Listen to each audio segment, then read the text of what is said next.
Hello friends, welcome again to my channel कहानियाँ अजब गजब। तो फिर से ले आया हूँ फ्रेंड्स आप सब लोगों के लिए एक नई और यूनिक स्टोरी। और स्टोरी का नाम है हैंसल एंड ग्रेटल। तो friends, without wasting any time, let's start with Hansel and Gretel. Dear friends, Hansel and Gretel कहानी है दो बच्चों की जो कि उनके गांव में पड़े अकाल से प्रभावित होते हैं। वे काफ़ी गरीब परिवार से होते हैं और सन 1300 में जब यूरोप में अकाल पड़ा था, उसी अकाल में बहुत समय बाद सन 1812 में ये कहानी ग्रिम ब्रदर्स के द्वारा लिखी गई। यानी कि उन्होंने 1812 में सन 1300 की घटनाओं पे आधारित ये कहानी लिखी। ग्रिम भाइयों ने यूरोप में जर्मनी के जंगलों के पास के गांव में ये कहानी वहाँ के गांव के निवासियों से सुनी, जिसमें उन्हें ये पता चला कि सन 1300 की यूरोप में जब अकाल पड़ा तो दंपतियों ने अपने बच्चों को जंगल में छोड़ा था ताकि उनके पास पर्याप्त अनाज हो खाने के लिए, क्योंकि अकाल बेहद खतरनाक और अनाज की पूर्ण रूप से समाप्ति कर देने वाला था। ये कहानी और आगे बढ़ती है जब इन दोनों बच्चों को जंगल में छोड़ दिया जाता है। कैसे ये दोनों बच्चे उस भयानक जंगल के सफ़र को पार करते हैं और कौन इन्हें उस घने भयानक जंगल में मिलता है, आइए जानते हैं। ये कहानी शुरू होती है यूरोप के भीषण खतरनाक अकाल के समय। एक लड़का और एक लड़की, लड़के का नाम हैंसल है और लड़की का नाम ग्रेटल है। दोनों भाई बहन हैं और वो अपने पिता के साथ एक छोटी झोपड़ी में घने जंगल के किनारे रहते हैं। उनके पिता एक गरीब लकड़हारे हैं। उनकी माता की मृत्यु हो चुकी है। वह तभी चल बसी थी जब वे दोनों बच्चे बेहद छोटे थे। फिर कुछ साल बाद उनके पिता अपनी दूसरी शादी करते हैं। जैसे ही बच्चों की नई माँ घर में आती है, इन बेचारे बच्चों की ज़िंदगी बेहद मुश्किल और दुखदाई हो जाती है। जैसे हैंसल और ग्रेटल को यह इजाज़त नहीं थी कि वह टेबल पर अपनी नई माँ के साथ खाना खाएं, क्योंकि उनकी नई माँ पहले खुद खाना खाती थी। बाद का बचा कुचा खाना वह दोनों बच्चे खाते थे और वह उन दोनों बच्चों से घर का एवं बाहर का सारा काम लेती थी, क्योंकि वह उनकी सौतेली माँ थी। हैंसल और ग्रेटल ने बहुत बार अपनी ये ख़राब स्थिति अपने पिता को बतानी चाहिए, पर उनके पिता ने भी उनकी कोई बात नहीं सुनी। वह तो सिर्फ अपनी नई पत्नी की ही बात सुनते थे और हमेशा बच्चों की सौतेली माँ को उनसे परेशानी रहती। वह चाहती थी कि वह दोनों बच्चे हमेशा के लिए इस छोटी झोपड़ी से चले जाएं। फिर उसी अकाल के कारण घर के अंदर खाने की कमी लगातार होने लगी थी। खाना दिन प्रतिदिन कम से कम होता जा रहा था। उनकी सौतेली माँ यही चाहती थी कि वो दोनों बच्चे वहाँ से चले जाएं हमेशा के लिए, पर वह बेचारे बच्चे कहाँ जाते।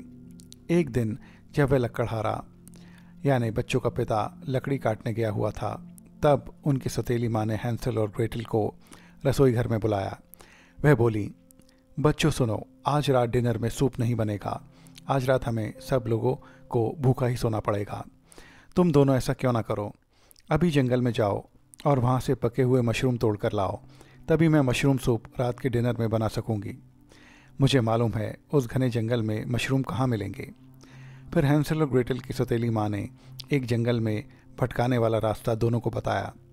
बेचारे बच्चे गरीब और भूखे इस सौतेली माँ की बातें ध्यानपूर्वक सुनते रहे। अब इनकी सौतेली माँ बोली, 2 घंटे तक उत्तर दिशा की ओर चलो, फिर उल्टे हाथ पर मुड़ो जहाँ ऊंचे पेड़ हैं, फिर पूर्व में 20 मिनट तक लगातार चलते जाओ। एक झील आएगी, उसे भी पार करो, फिर सीधे हाथ पर मुख्य रास्ते पर आ जाओ। फिर कंटीली झाड़ियों की बाड़ को पार करो, फिर एक पुल आएगा, उसके नीचे से निकलो और किसी भी प्राणी की भयानक आवाज़ पर ध्यान मत देना। फिर 4 किलोमीटर जंगल में अंदर जाना, वहाँ तुम्हें एक मशरूम का पेड़ मिलेगा, फिर उससे मशरूम तोड़ लेना। अब जाओ ताकि डिनर तक घर वापसी कर सको। अब दोनों बच्चे बेहद डर गए थे। उन दोनों को पता था जो रास्ता उनकी सौतेली माँ बता रही है वह बेहद खतरनाक रास्ता है। हैंसल ने ग्रेटल से कहा, सुनो ग्रेटल, मेरे पास एक तरकीब है। हैंसल घर के पिछले हिस्से में गया और वहाँ से सफ़ेद रंग के छोटे छोटे चिकने पत्थर अपनी पैंट की जेबों में भर लिए। तब फिर दोनों बच्चों ने चलना शुरू किया। उनकी सौतेली माँ ने जो निर्देश दिए थे वे दोनों उनका पालन करते हुए अब जंगल में जा रहे थे। कुछ कदम चलने पर हैंसल एक एक सफ़ेद पत्थर ज़मीन पर नीचे गिराता चल रहा था। वे ऐसे ही घंटों जंगल की खाक छानते रहे, पर उन्हें मशरूम्स नहीं मिले। अब रात हो चुकी थी। तभी ग्रेटल रोने लगी और बोली, मुझे डर लग रहा है, मुझे घर जाना है। हैंसल निडरता से बोला, फिक्र मत करो, मैं घर तक का रास्ता ढूंढ लूँगा। हैंसल रुका रहा थोड़ी देर तक, जब तक चांद पूरी तरह नहीं निकल गया। अब वह चांद की चांदनी उन सफ़ेद पत्थरों को ऐसे चमका रही थी जैसे उनमें रेडियम लगा हो, और बस वह दोनों बच्चे उन्हीं पत्थरों के सहारे अपने घर तक सही सलामत पहुंच गए। अब उन दोनों को देखते ही उनकी सौतेली माँ गुस्से से लाल हो गई। उन्हें देखते हुए बोली, अरे नालायक बच्चों, मशरूम्स कहाँ हैं? अब हमारे पास खाने को कुछ नहीं है। आज रात का खाना नहीं बनेगा और हम आज भूखे ही सोएंगे। बेचारे दोनों जाकर अपने अपने बिस्तर में सो गए। बेचारे बच्चे जंगल के इतने भयानक सफ़र के बाद रात को भूखे ही सो जाते हैं। अगले दिन जब वे सोकर उठते हैं तब उन बच्चों का पिता घर से चला जाता है लकड़ी काटने। तब उन बच्चों की सौतेली माँ उन्हें उठाती है और कहती है, तुम शरारती बच्चों, उठो, जल्दी उठो। आज तुम्हारे पिता का जन्मदिन है तो मैं उन्हें एप्पल केक बनाकर खिलाना चाहती हूँ। अब तुम दोनों जल्दी से जंगल में जाओ और वहाँ से सेब तोड़ कर लाओ। इस बार मैं तुम्हारे साथ रहूँगी। मुझे पता है जंगल में सेब का पेड़ कहाँ पर है। उनकी सौतेली माँ ने उनको आधी ब्रेड दी लंच के लिए। फिर वे जंगल में चल दिए। पर चालाक हैंसल के पास एक प्लान था। उसने अपने हिस्से की ब्रेड नहीं खाई और वह ब्रेड के टुकड़े चलते हुए गिराता जा रहा था ताकि उसको रास्ता मिल जाए जब वह वापस आए। अब वह दोनों बच्चे अपनी सौतेली माँ के पीछे पीछे चलते चले जा रहे थे, अंदर और अंदर, उल्टे सीधे रास्तों से होते हुए वह ना जाने जंगल के किस कोने में जाते जा रहे थे। फिर कुछ आधे घंटे लगातार चलने के बाद हैंसल और ग्रेटल की सौतेली माँ थक कर एक पेड़ के नीचे बैठ गई। फिर उसने एक जंगल के सबसे अधिक घने हिस्से की तरफ इशारा किया और कहा, सुनो बच्चों, वो सेब का पेड़ वहाँ है, उस जगह जाओ, मैं यहीं बैठी हूँ, जल्दी से वहाँ से सेब तोड़कर लाओ। अब वे दोनों बच्चे जंगल के अंदर और घने हिस्से की तरफ खड़े थे। बच्चे चिल्लाए, हमें बताओ कहाँ पर है वो पेड़। उनकी सौतेली माँ बोली, आगे आगे, बस थोड़ा और आगे। अब हैंसल और ग्रेटल जंगल के अंदर और अंदर चले गए थे। फिर वे दोनों चिल्लाए, कहाँ है वो पेड़। अब उनकी सौतेली माँ की हल्की आवाज़ आ रही थी जिसने कहा, आगे और थोड़ा आगे, आगे जाओ बच्चों। थोड़ी देर बाद बच्चे फिर चिल्लाए, कहाँ पर है वो पेड़। पर उनकी सौतेली माँ की अब कोई आवाज़ नहीं आई। अरे नहीं हैंसल, हम लोग जंगल में खो गए हैं, अब हम क्या करें। तभी हैंसल उत्साह से बोला, फिक्र मत करो, हम यहाँ से निकल जाएंगे। कहीं ना कहीं हैंसल भी अब डरा हुआ था, पर उसने अपना डर ग्रेटल पर जाहिर नहीं होने दिया। दोनों बच्चे डरे सहमे कुछ घनी झाड़ियों के बीच छुपकर सो गए। जब वे दोनों सुबह उठे तो सूरज निकल चुका था, चिड़ियाँ चहचहा रही थी और ठंडी ठंडी हवा चल रही थी। हैंसल ने ग्रेटल से कहा, चलो वापस, अब घर की ओर चलते हैं। हाँ हाँ चलो जल्दी, ग्रेटल ने कहा। हैंसल अब उन ब्रेड के टुकड़ों को ढूंढ रहा था जो उसने रास्ते में चलते हुए डाले थे, पर हैंसल को एक भी ब्रेड का टुकड़ा नहीं मिला क्योंकि उसके डाले गए सभी ब्रेड के टुकड़ों को पक्षी खा गए थे। अब ये दोनों बच्चे घबरा गए और उनको करीब 2 से 3 घंटे बहुत छानने के बाद भी घर का कोई रास्ता नहीं मिला। चारों ओर बस घना जंगल और कुछ नहीं। फिर क्या था, अब तो दोनों बच्चे पूरी तरह घबरा गए। पर हैंसल थोड़ा बहादुर था, फिर भी उसने सोचा और अपनी बहन से बोला, ये वाला रास्ता लेते हैं, शायद मैंने यहीं पर वो ब्रेड के टुकड़े फेंके थे। बेचारे बच्चे बस अंदाज़ा लगा रहे थे। उन्हें पता ही नहीं था कि वो इस भयानक जंगल में भटक चुके हैं जहाँ पर कई बच्चे गायब हो चुके हैं।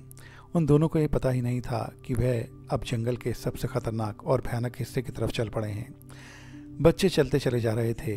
धीरे धीरे शाम हो गई। अब वह चलते चलते एक ऐसे पेड़ के झुरमुट के बीच थे जहाँ पर पहुंचकर हैंसल ने ग्रेटल से कहा, सुनो ग्रेटल, हम अब ज़्यादा आगे नहीं चल सकते, मैं यहीं पर लकड़ियाँ चुनता हूँ और आग जलाता हूँ।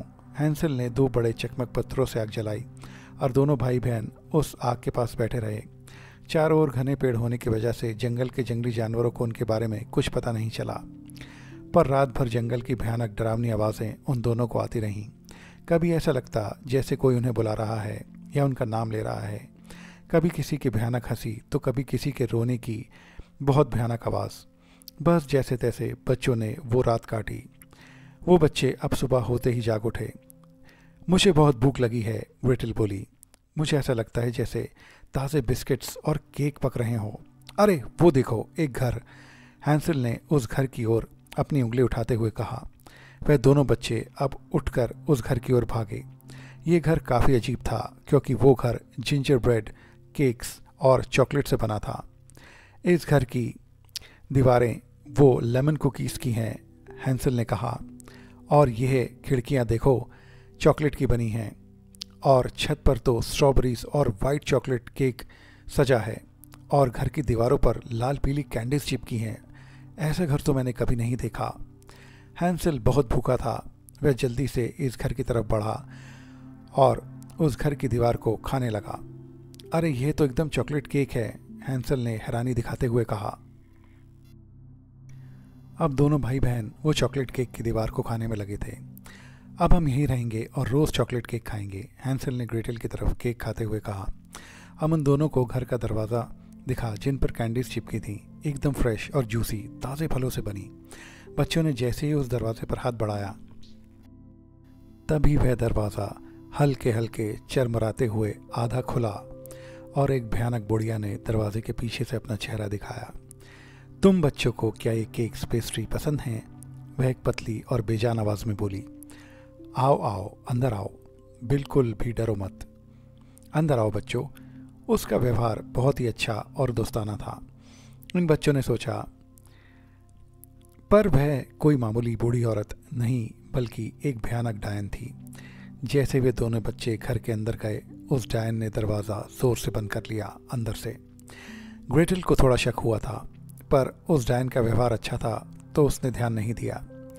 फिर उसी रात उस डायन ने अच्छा खासा डिनर उन दोनों को दिया, जिसे खाकर दोनों भाई बहन खुश हो गए।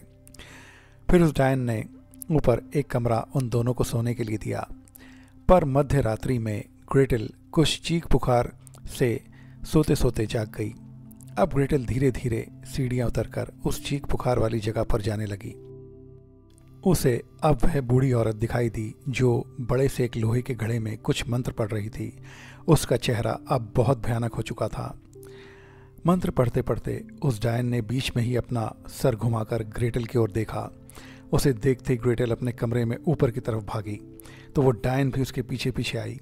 अब तो उस डायन का असली रूप उन दोनों बच्चों के सामने था। वो चिल्लाई और बोली, सुनो तुम दोनों बच्चों, मैं अब से कुछ दिन बाद तुम दोनों को उस नीचे वाली आग की भट्टी में पकाकर खा जाऊंगी।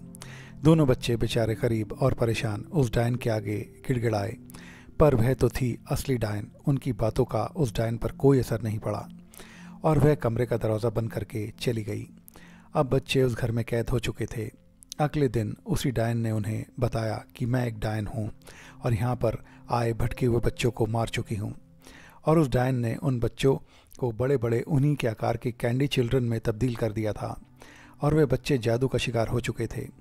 अब डायन चिल्लाई, ग्रेटल, मैं तुम्हारे भाई को खाऊंगी बहुत जल्द। तुम बस मेरे साथ ये अच्छा अच्छा खाना, केक, पुडिंग, पेस्ट्रीज बनाने में मेरी मदद करो और अपने भाई को खिलाओ। अब जैसा उस डायन ने कहा वैसा ग्रेटल ने माना, क्योंकि वह बेचारी मजबूर थी। पर ग्रेटल को डायन की एक कमज़ोरी दिखाई दे गई थी। एक शीशे का गोलाकार ग्लास, छोटा, जो वो अक्सर एक आंख पर लगाकर चीज़ों का अच्छे से मुआयना करती थी।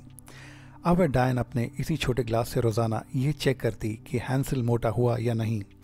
ग्रेटल ने देखा कि वह उसके हाथों की उंगलियां देखती है कि वह मोटी हुई या नहीं। हैंसल, जो कि एक बड़े पिंजरे में बंद था, वह बेचारा बस अपनी जान की सलामती की ही प्रार्थना कर रहा था। अब ग्रेटल को एक दिन एक सुनहरी मौका मिला।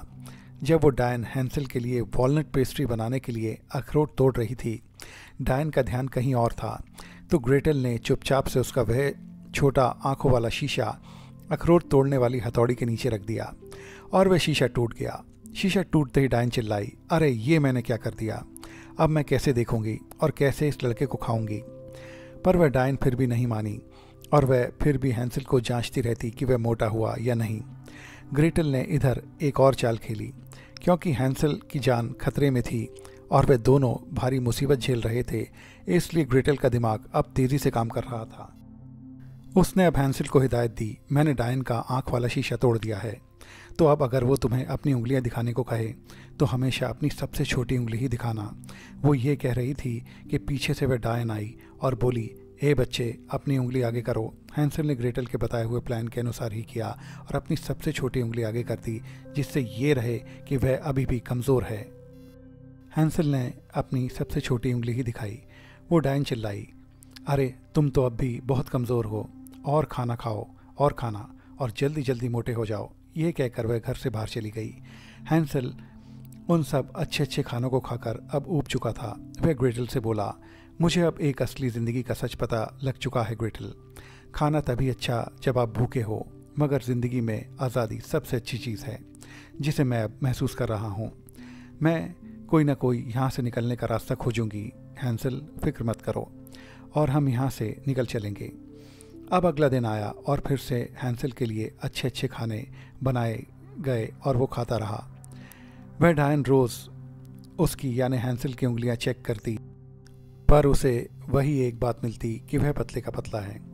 बड़ी वजह वही थी कि उसका वह शीशा जिससे वह देखती थी वो नहीं था। इन्हीं सब कार्यों में अब 6 से 7 दिन बीत गए। 8वें दिन वह डायन झल्लाई और बोली, आज रात मैं इस लड़के को खाऊंगी, चाहे वह पतला हो या मोटा। मैं आज रात ज़रूर इसे खाऊंगी। अब ग्रेटल के पास ज़्यादा वक्त नहीं था। वह डायन अब चिल्लाई, आज रात मैं डिनर में यह लड़का तंदूर में भून कर ग्रेवी के साथ खाऊंगी। जल्दी से भट्टी में आग जलाओ, उसने ग्रेटल को निर्देश दिए। डियर फ्रेंड्स, आप सब अब सोचिए, 2 बेचारे छोटे बच्चे, उन पर इस वक्त क्या बीत रही होगी जब उनको सामने एक ऐसी खतरनाक भयानक डायन हो जो उन्हें मारना चाहती हो और कोई सपोर्ट ना हो। But above all God was with them. Gretel को अब एक बहुत बेहतरीन आइडिया आया।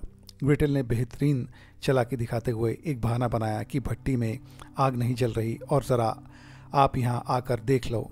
उसने डायन को उस ओर बुलाया। डायन बुरी तरह फिर से झल्लाई और बोली, तुम जैसी कामचोर लड़की से कुछ नहीं होगा, रुको मैं देखती हूँ। जैसे ही डायन भट्टी की तरफ झुकी, ग्रेटल ने आग को पहले से ही जलाकर धीमा किया हुआ था। अब डायन का ध्यान और उसका शरीर भट्टी की तरफ झुका था। तभी ग्रेटल ने मौका देखते हुए एक ज़ोरदार धक्का उस डायन को दिया, जिससे वह भट्टी में औंधे मुँह जा गिरी। और ग्रेटल ने बाहर से भट्टी को बंद करके आग की आंच बहुत तेज़ कर दी। अब उस डायन के रोने चिल्लाने की आवाज़ें पूरे जंगल में गूंज रही थीं। एक बड़े धमाके के साथ वह चुड़ैल एक काले धुएं का एक गुब्बारा बनकर उड़ गई और फिर सब शांत हो गया। अब जब हैंसल और ग्रेटल ने देखा कि वो बच्चे जो डायन ने अपने जादू से मार दिए थे, वो अब अपने केक और पेस्ट्री वाले रूप से आज़ाद हो चुके थे। वो करीब 7 से 8 बच्चे थे जो अलग अलग गांव से रास्ता भटक कर हैंसल और ग्रेटल की तरह ही इसी डायन के घर पहुंचे थे। सब ने हैंसल और ग्रेटल को शुक्रिया अदा किया और तालियां बजाईं। तभी सब बच्चों को 2 लोग जंगल की ओर से आते दिखाई दिए। वह पास आए तो पता चला कि वो हैंसल और ग्रेटल के पिता और उनकी पहली पत्नी की बहन हैं, जो अब उनके पिता के साथ ही रहती हैं। वे दोनों बेहद चिंतित थे। हैंसल और ग्रेटल ने अपनी सौतेली माँ के बारे में अपने पिता से पूछा तो वह बोले, जब मुझे पता चला कि उसने तुम दोनों को भगा दिया है तो मैंने तभी उसे घर से निकाल दिया था। बस सब लोग और वह 7-8 बच्चे हैंसल और ग्रेटल के पिता और आंट के साथ उनके घर चल दिए। घर पहुंचकर उस लक्कड़हारे ने स्थानीय दरोगा के यहाँ उन बच्चों को छोड़ा, जिससे वह एक एक करके अपने अपने घर पहुंचा दिए गए। उस रात हैंसल, ग्रेटल, उनके पिता और उनकी मौसी ने बेहद बेहतरीन दावत उड़ाई, क्योंकि उस डायन के घर से वो बहुत सा खाना लाए थे। उसमें से कुछ खाना उन्होंने उन 7-8 बच्चों को भी दिया था। अब कुछ वक्त बीता और करीब 1.5 साल हो गया। एक दिन वे दोनों बच्चे दूर एक दूसरे गांव के एक बाजार की बेकरी पर थे। तभी उन्हें एक भयानक बुढ़िया भीख मांगती दिखी। डियर फ्रेंड्स, क्या आप गैस कर सकते हैं ये भीख मांगने वाली बुढ़िया कौन है? प्लीज कमेंट में जरूर बताएं आपने क्या गैस किया था। वह बुढ़िया बोली, बच्चों मेरी मदद करो, मैं बहुत भूखी हूं। वह कोई नहीं, उनकी सौतेली माँ थी। ग्रेटल बहुत ही समझदार और दयालु थी। वह तुरंत बेकरी में गई और एक ब्रेड का बड़ा टुकड़ा और एक गर्म सूप का बाउल ले आई और उस औरत को दिया। और ग्रेटल ने कहा, सूप और ब्रेड आपकी फेवरेट मम्मी। हैंसल और ग्रेटल ने उसके बाद अपनी सौतेली माँ को कभी नहीं देखा। मगर अब एक बात जो शायद आप लोग सब कहीं ना कहीं जानना चाहते होंगे, उस जिंजर ब्रेड हाउस का क्या हुआ? तो डियर फ्रेंड्स, ऐसी दंत कथा है कि आज भी जंगल के उस भयानक हिस्से से एक बूढ़ी औरत के चीखने चिल्लाने की आवाज़ें रातों को स्थानीय किसानों को सुनाई देती हैं। तो फ्रेंड्स, ये थी कहानी हैंसल और ग्रेटल। कैसी लगी आपको ये स्टोरी? प्लीज़ कमेंट करके ज़रूर बताएं। मेरे चैनल को लाइक, शेयर और सब्सक्राइब ज़रूर करें और बेल आइकन प्रेस करना भी ना भूलें। मेरे और भी इंटरेस्टिंग वीडियोस आपको मेरे चैनल पर मिल जाएंगे, उनको भी अपने फ्रेंड्स और फैमिली के साथ ज़रूर एंजॉय करें। डियर फ्रेंड्स, अब आप महज सब्सक्राइबर्स नहीं फैमिली हैं। तो देखते रहिए कहानियाँ अजब गजब स्टोरीज फॉरएवर। आपकी अच्छी सेहत और ब्राइट फ्यूचर की कामना के साथ मैं लेता हूँ आपसे विदा। मिलते हैं आपसे मेरे अगले इंटरेस्टिंग वीडियो में। तब तक के लिए बाय बाय।